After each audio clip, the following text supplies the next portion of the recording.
بسم اللہ الرحمن الرحیم۔ 17ویں پارے کے دوسرے پاؤں سے تلاوت کی گئی۔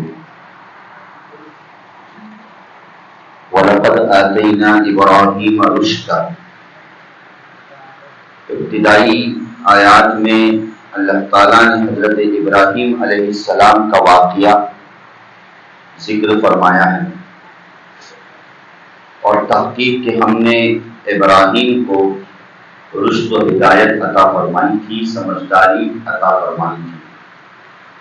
حضرت ابراہیم علیہ السلام یہ ابو الانبیاء تھے، تمام نبیوں کے گویا کہ باپ کے درجے میں تھے، اور آپ ہی سے بنی اسرائیل میں جو جتنے بھی انبیاء علیہ السلام آئے ہیں وہ حضرت ابراہیم علیہ السلام ہی سے ہے، اس لیے کہ ابراہیم علیہ السلام کے بیٹے حضرت اسحاق علیہ السلام سے ہی بنی اسرائیل کی نسل چلی ہے۔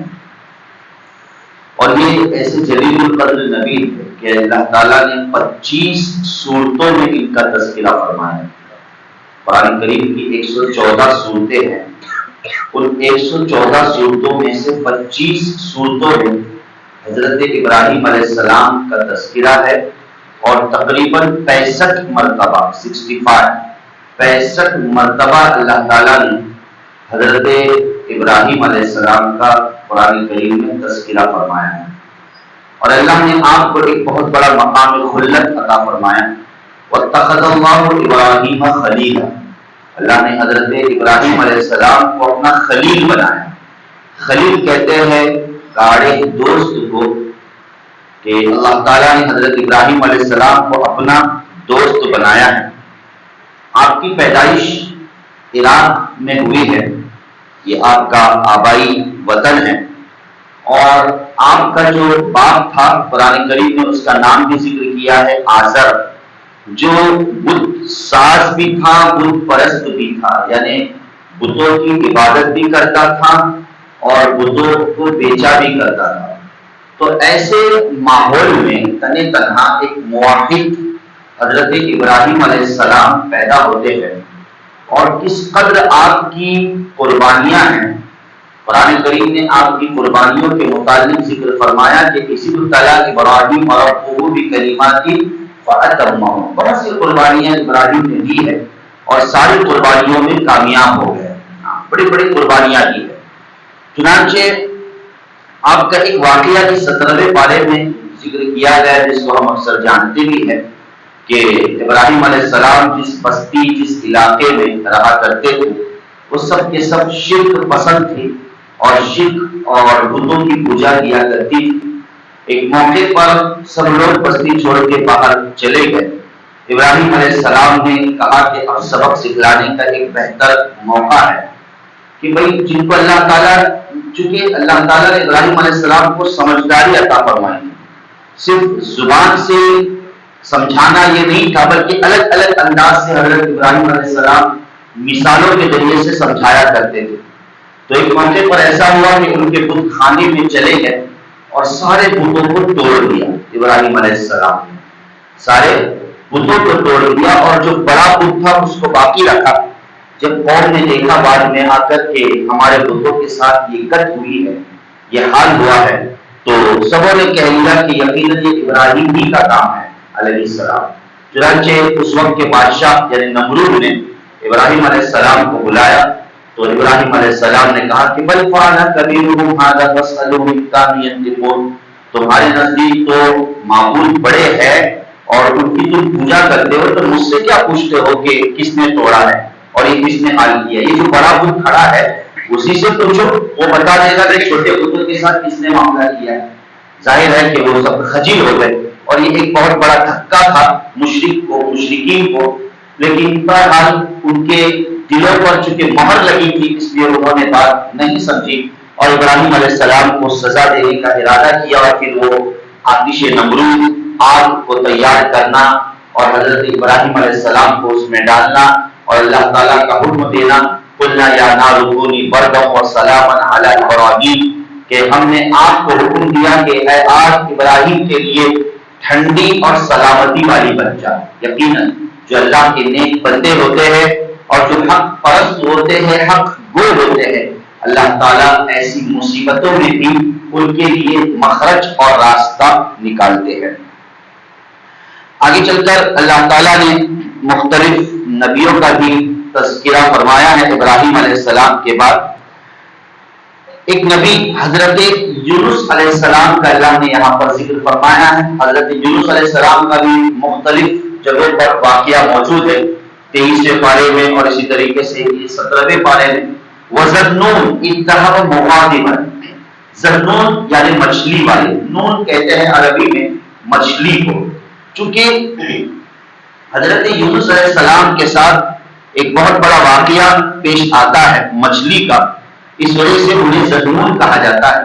یہ بھی اپنے وقت کے ایک پیغمبر تھے اور یہ بھی عراق کے ایک شہر نینوا میں آپ وہاں کے لوگوں کو آپ نے دعوت و تبلیغ کی ہے اور آپ کی پیدائش بھی وہی کی ہے۔ یہ عراق ایک ایسا ظاہر ہے کہ شہر ہے، فلسطین ایک ایسا علاقہ ہے جو نبیوں کا مرکز رہا ہے۔ یہاں پر اللہ تعالیٰ نے کتنے انبیاء علیہ السلام کو بھیجا، بڑی پاکیزہ سرزمین اور مقدس سرزمین ہے، جس مقدس سرزمین پر آج ان معصوموں پر جو ظلم ہو رہا ہے، ہمیں رمضان کے موقع پر خصوصاً ان کے لیے دعائیں کرنی چاہیے اور ان کے حق میں صدقہ اور خیرات بھی کرنا چاہیے۔ ایک صدقہ وہ ہے جو براہ راست ان تک پہنچے، لیکن اگر وہ سبیل نہ ہو تو دوسری سبیل یہ ہے کہ ہم جانتے ہیں، حدیث میں آتا ہے کہ صدقہ بلاؤں اور مصیبتوں کو ٹالتا ہے، تو خود کے لیے بھی ٹالتا ہے اور دوسروں کی طرف سے دینے سے بھی انشاءاللہ ٹالے گا۔ تو ہم جو بھی صدقہ کرے اس نیت سے صدقہ کرے۔ رمضان میں چونکہ اکثر لوگ صدقہ اور خیرات کا جذبہ رکھتے ہیں، تو ہم جہاں اپنے اہل و عیال کی نیت کرتے ہیں صدقہ کرتے وقت، تو ایک نیت اور بھی اس کے اندر ایڈ کر لے کہ اللہ میں یہ صدقہ اس لیے کر رہا ہوں تاکہ یہ بلائیں اور مصیبتیں اور جو احوال ان فلسطینیوں پر آیا ہوا ہے اللہ تعالیٰ اس کا خاتمہ فرما دے۔ تو بہرحال حضرت یونس علیہ السلام ایک پیغمبر تھے، اپنی قوم کو انہوں نے دعوت دی، قوم نے نہیں مانا، انکار کیا۔ یونس علیہ السلام نے مایوسی کا اظہار کرتے ہوئے اس قوم سے نکل گئے اور چلے گئے اور کہا کہ اللہ تعالیٰ تم پر 3 دن کے اندر عذاب کو نازل کر دے گا۔ چنانچہ پیغمبر علیہ السلام اس بستی سے نکل گئے اور جب باقاعدہ 3 دنوں کے اندر عذاب کے آثار نظر آئے تو قوم کے لوگ سنبھل گئے اور کہا کہ یونس علیہ السلام یہ سچے ہیں اور یقیناً یہ عذاب آنے والا، پچھلی قوموں پر عذاب آیا، ان کی تاریخ ان کے سامنے موجود تھی۔ چنانچہ انہوں نے فوراً اللہ سے توبہ کر لی۔ ظاہر ہے کہ توبہ میں ایک ایسی کشش اور طاقت ہوتی ہے کہ اللہ تعالیٰ ہر ایک کی توبہ کو قبول فرماتے ہیں۔ چنانچہ ان بستی والوں کو اللہ تعالیٰ نے معاف کر دیا اور یونس علیہ السلام جو بستی سے نکل چکے تھے، اب ان کے ساتھ یہ معاملہ ہوا کہ وہ ایک کشتی میں سوار ہوئے اور کشتی میں سوار ہونے کے بعد دوسرے علاقے میں وہ جا رہے تھے تو کشتی ڈگمگانے لگی اور کشتی ڈوبنے کی قریب تھی۔ تو کشتی کے ملح نے کہا، چونکہ وہ بھی ایک جانکار تھا، تو اس ملح نے کہا کہ ہو سکتا ہے کوئی غلام اپنے آقا سے بھاگ کر آیا ہو۔ یونس علیہ السلام کو اندازہ ہو گیا کہ ہاں میری طرف سے کچھ غلطی ہو گئی ہے کہ میں نے اللہ کے حکم کا انتظار نہیں کیا، کیونکہ نبی تو حکم کے پابند ہوتے ہیں کہ جب تک اللہ نہ کہتے مجھے بستی سے نکلنا نہیں چاہیے تھا۔ تو بہرحال انہیں اس بات کا احساس ہوا، چنانچہ حضرت یونس علیہ السلام نے اسی کشتی سے چھلانگ لگا دی اور پانی میں آپ نے چھلانگ لگا دی۔ اللہ کا کرنا یہ ہوا، چونکہ دوسری جگہ پر 23ویں پارے میں اور تفصیلی واقعہ یہ ہے کہ ملاح نے اور اسی طریقے سے لوگوں نے ان کو روکنا چاہا کہ آپ چھلانگ نہ لگائیں، آپ تو بہت نیک شخص ہے، آپ سے یہ کیسی غلطی ہو سکتی ہے۔ لیکن یونس علیہ السلام نے کہا کہ نہیں، مجھ سے یہ غلطی ہوئی ہے اور انہوں نے اس طریقے سے چھلانگ لگا دی۔ بہرحال اللہ کا کرنا یہ ہوا کہ اللہ تعالیٰ نے ایک مچھلی کو حکم دیا کہ حضرت یونس علیہ السلام کو نگل لے۔ چنانچہ اس مچھلی نے حضرت یونس علیہ السلام کو نگل لیا۔ اور اللہ اس واقعے سے یہ بتلانا چاہتے ہیں کہ اللہ وہ ذات ہے جو ہر چیز کے کرنے پر قادر ہے۔ ہر مخلوق یہ اللہ کی قدرت میں ہے، اللہ کے قبضے میں ہے کہ وہ مچھلی جو بظاہر ایک درندہ صفت سمندر کے اندر ہوتی ہے بعض اوقات کہ بڑی بڑی چیزوں کو وہ کھا لیتی ہے، انسان اس کے سامنے کوئی حیثیت نہیں رکھتا، لیکن پھر بھی اللہ تعالیٰ نے مچھلی کو حکم دیا کہ یونس کو نگلنا ضرور علیہ السلام، لیکن ان کا ذرا بھی بال بیکا نہیں ہونا چاہیے اور نہ ہی ان پر کسی قسم کی آنچ آنی چاہیے۔ چنانچہ یونس علیہ السلام بالکل صحیح سالم مچھلی کے پیٹ میں رہے، اور اس سلسلے میں کتنے دن رہے مختلف اقوال سامنے آتے ہیں۔ قرآن کریم نے اس تعداد کا تذکرہ بظاہر نہیں فرمایا، بعض مفسرین نے کہا کہ 7 دن باقاعدہ حضرت یونس علیہ السلام اس مچھلی کے پیٹ میں تھے، اور ایک قول 40 دن کا بھی ہے کہ یہ کوئی چھوٹی مدت نہیں کہ اتنی بڑی مدت میں مچھلی کے پیٹ میں رہنا۔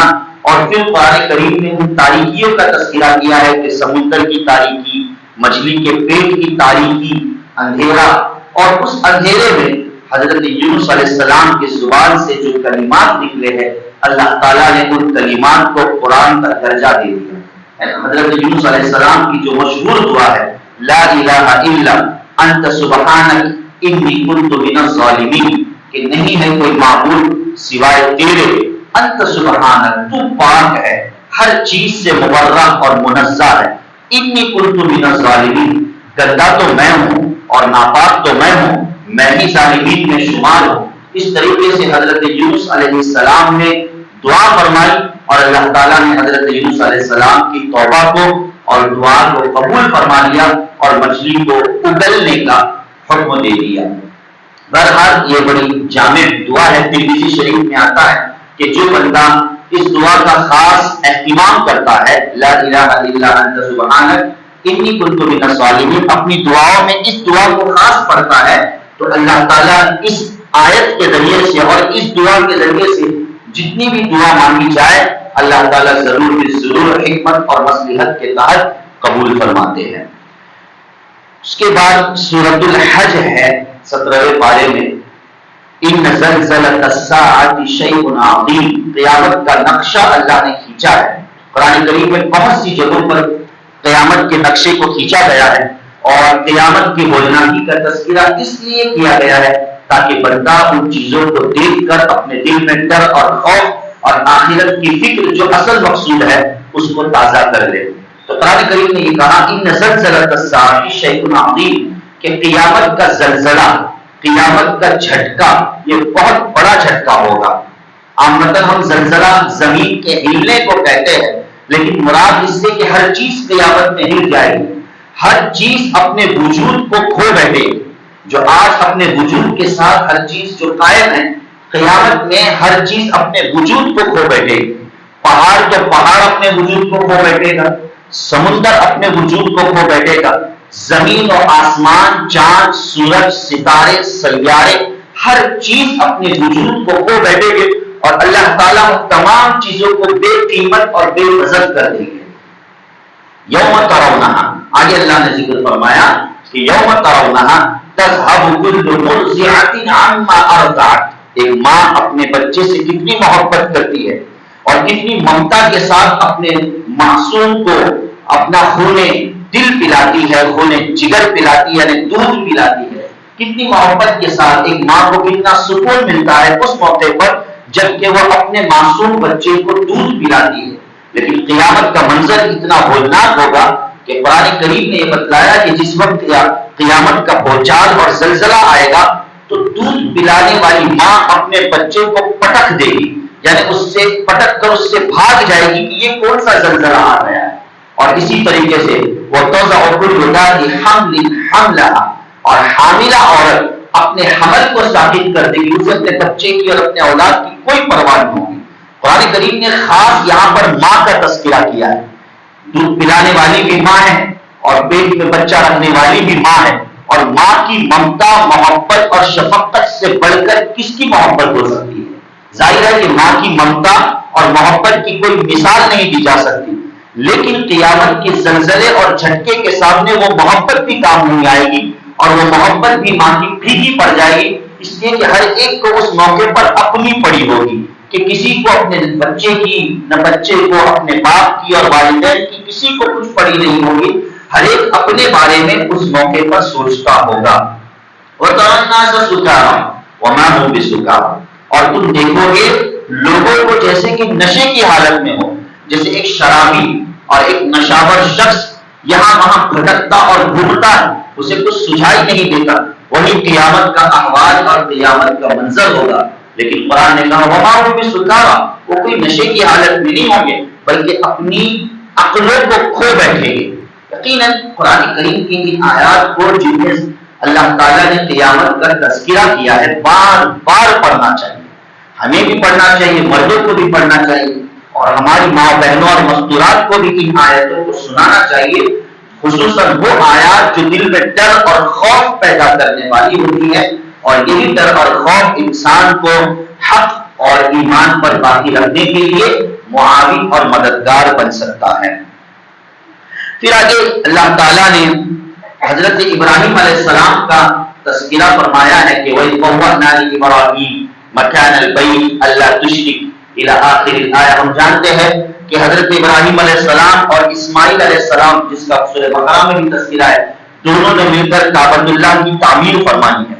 اگرچہ کعبۃ اللہ کی تعمیر پر ابتدا حضرت آدم علیہ السلام نے بھی فرمانی تھی، اللہ تعالیٰ نے شروع دنیا سے ہی کعبۃ اللہ کو قائم فرمایا، لیکن بہرحال اس کے آثار مٹتے چلے گئے یہاں تک کہ طوفان نوح میں مکمل طور پر کعبۃ اللہ ختم ہو چکا۔ جو نوح علیہ السلام کے زمانے میں طوفان آیا تو اس موقع پر مکمل کعبۃ اللہ ختم ہو چکا، البتہ اس کی جو بنیاد اور فاؤنڈیشن تھا وہ تو ہمیشہ باقی رہا ہے۔ تو اسی بنیاد اور فاؤنڈیشن پر اثر نو حضرت ابراہیم علیہ السلام نے کعبۃ اللہ کی تعمیر فرمائی۔ یاد رہے کہ حضرت نوح علیہ السلام اور حضرت ابراہیم علیہ السلام کے درمیان ایک کافی طویل زمانہ گزرا۔ نوح علیہ السلام تو بہت پہلے کے نبی ہے، تقریباً 3000 سال کا وقفہ حضرت نوح علیہ السلام اور حضرت ابراہیم علیہ السلام کے درمیان۔ اتنے سالوں کے بعد حضرت ابراہیم علیہ السلام کعبۃ اللہ کی تعمیر فرما رہے، باپ بیٹے مل کر دعائیہ کلمات پڑھ کر، جس کو سورہ بقرہ میں تفصیل کے ساتھ ذکر کیا گیا ہے، دونوں کعبۃ اللہ کی تعمیر کر رہے۔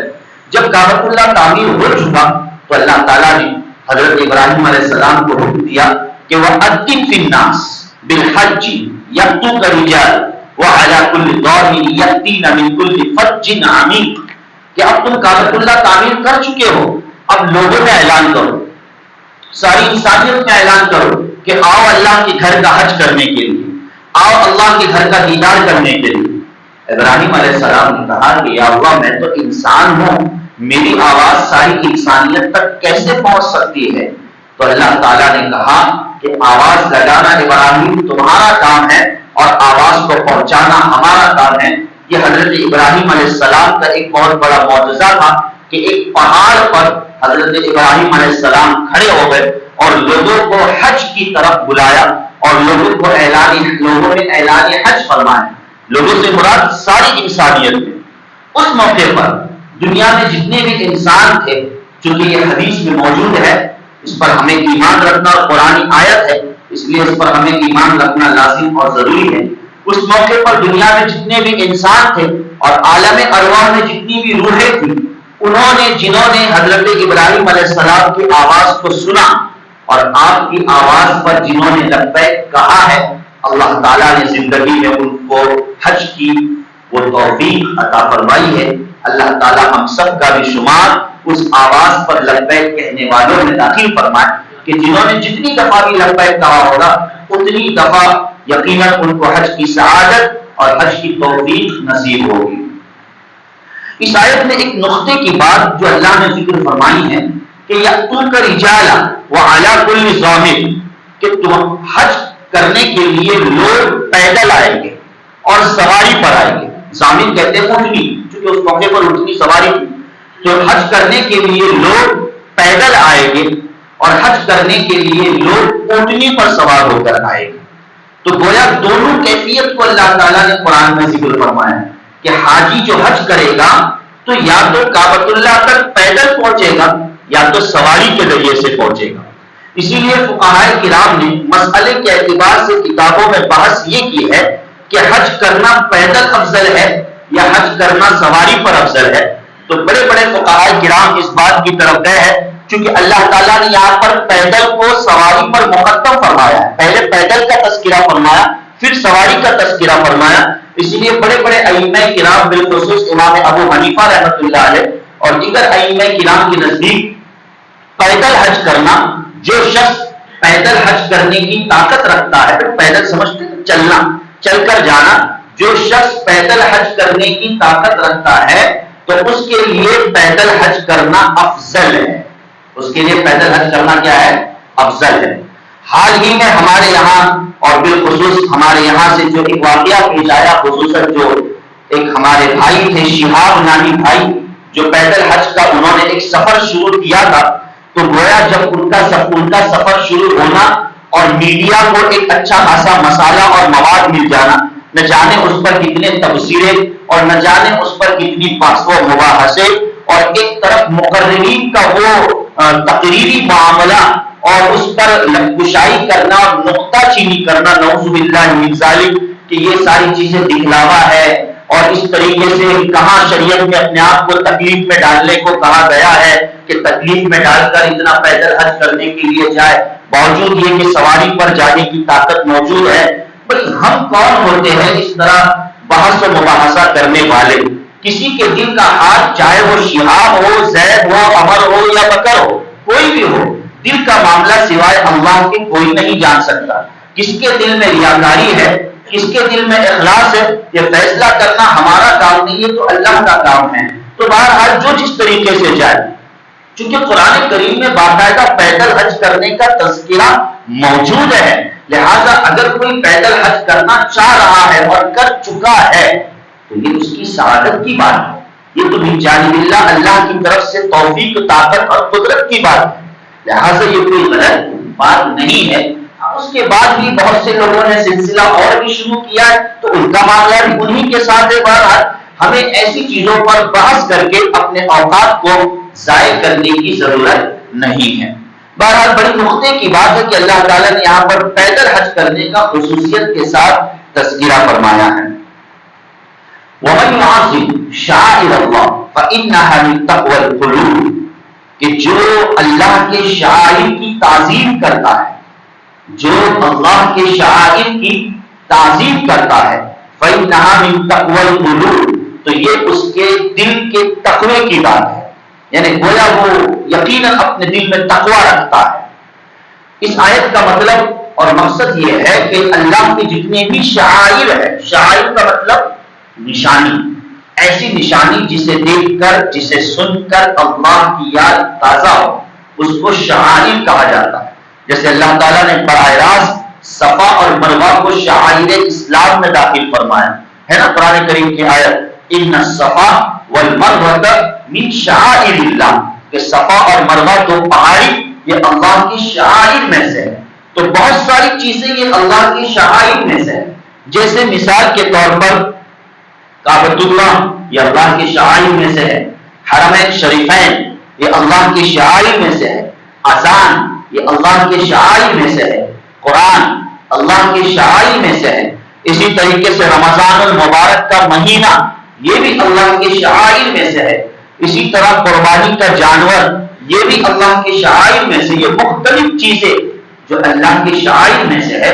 اگر کوئی ان چیزوں کی بے احترامی کرتا ہے، اگر کوئی ان چیزوں کی بے احترامی کرتا ہے، خصوصاً چاہے رمضان ہو، چاہے مسجد ہو، مسجد بھی اللہ کے شعائر میں داخل ہے، تو ان چیزوں کی کوئی بے احترامی اور بے ادبی کرتا ہے تو ظاہر ہے کہ اس طرح اللہ کے شعائر کی بے ادبی کرنا انسان کو کفر اور ارتداد تک پہنچاتا ہے.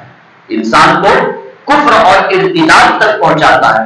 جو یہ چاہتا ہے کہ اپنے ایمان پر میں خاص باقی رہوں تو ضروری ہے کہ بہت سارے اسباب میں سے ایک سبب کہ اللہ کے شعائر کا احترام کرے، کہ جو اللہ کے شعائر ہے خصوصاً ان چیزوں کی بے حرمتی نہ کرے. اذان یہ اللہ کے شعائر میں سے ہے. اذان پر اگر کوئی لفظائی کرتا ہے تو ہم سینہ تان کر اس کو جواب دینے کی کوشش کرتے ہیں کہ ہمارے مذہب اور ملت پر کوئی آواز اٹھا رہا ہے، ہماری اسپیکر اور مائک کی اذانوں کو بند کرنے کے پیچھے پڑے ہیں، ہم ہرگز اس کو برداشت نہیں کریں گے. ہم ذرا برابر اس میں کمپرومائز کرنے کے لیے تیار نہیں. ارے بھائی آپ نے کتنا احترام کیا ہے اذان کا، ہے نا؟ آپ غیروں کو کیا سکھلا رہے اذان کا احترام کرنے کا؟ آپ نے خود کتنا احترام کیا ہے اذان کا. یہ تو اللہ کے شاعر میں سے ہے. کیا آپ نے کبھی کوشش کی ہے کہ جب اذان ہوتی ہے تو باتیں بند کرے؟ آپ نے کبھی کوشش کی ہے کہ جب اذان ہوتی ہے تو موبائل کو ہاتھ سے رکھ دے؟ آپ نے کبھی کوشش کی ہے کہ جب اذان ہوتی ہے تو گھر کی ٹی وی اور دیگر چیزوں کو بند کر دے؟ آپ تو بے احترامی میں تو بالکل آگے نکل چکے ہیں. تو اگر کوئی غیر اذان کی بے احترامی کرے وہ تو نظر آتی ہے، وہ تو ہمیں برداشت نہیں ہوتی ہے، اور ہم اپنے اگر بے احترامی کرتے ہیں تو وہ برداشت ہو جاتی ہے. نعوذ باللہ من ذالک.